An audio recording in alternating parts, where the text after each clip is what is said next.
El caos que viene apoderándose de Ucrania en los últimos días extiende el temor a que la división étnica, política, económica y lingüística del país se traduzca en una escisión real de su territorio.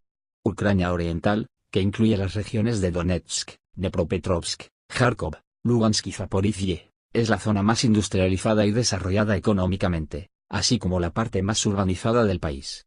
Aquí se encuentran los principales centros industriales de carbón, así como empresas de la industria aeronáutica, automotriz, militar y energética. Aquí vive la parte más significativa de la población ruso-parlante de Ucrania, cuyo porcentaje en algunas provincias supera el 80%. La región de Ucrania occidental abarca las provincias predominantemente de habla ucraniana de Lvov, Ivano-Frankovsk, Ternopol, Volyn y Rovnensk. No dispone de grandes entidades industriales y una parte significativa de los presupuestos locales se nutre de subsidios federales.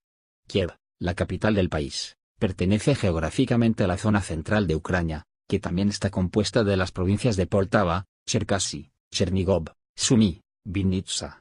Las diferencias entre el este y el oeste se hicieron más palpable tras la desintegración de la URSS y la independencia de Ucrania en 1991. Las elecciones presidenciales y parlamentarias que dividen por intención de voto al país en casi dos partes iguales, reflejan esta tendencia.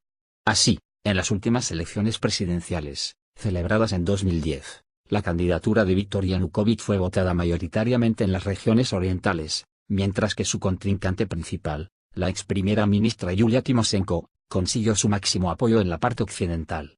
División étnica y lingüística. Históricamente Ucrania siempre fue un país con nacionalidades muy diversas. Según el censo de 2001, la población ucraniana constituye el 77,8% de más de los 45 millones de los ciudadanos de Ucrania. Los rusos son la minoría étnica más numerosa del país, con un porcentaje del 17,3%. La mayor parte de la población étnicamente rusa reside en la ciudad de Sebastopol, 71,7%, la República Autónoma de Crimea con capital en Simferópol, 58%, así como en los centros industriales de Donetsk, 38,2%, Kharkov, 25,6%, y Dnepropetrovsk, 23,5%.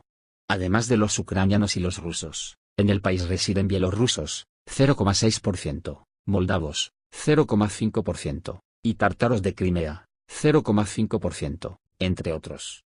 Dada la estructura étnica, cultural e histórica de Ucrania, el ruso es el idioma minoritario más importante y el segundo más común en Ucrania. El ruso y el ucraniano, dos idiomas de origen eslavo estrechamente vinculados, son hablados en proporciones casi iguales, aunque el ucraniano prevalece en las regiones occidentales del país, como las de Lvov, Ivano-Frankovsk y Cherkasy, entre otras. El amplio uso del idioma ruso suscitó una polémica sobre su estatus como segunda lengua oficial. En mayo de 2012 el Parlamento ucraniano, la Rada Suprema, tras una aparatosa pelea en el hemiciclo, aprobó una ley que otorgaba al ruso y a otros idiomas minoritarios la condición de idiomas regionales en zonas donde el 10% o más de la población habla esos idiomas. Dicha ley fue derogada el pasado 23 de febrero tras el cambio del poder. Texto completo en actualidad.rt.com/web link.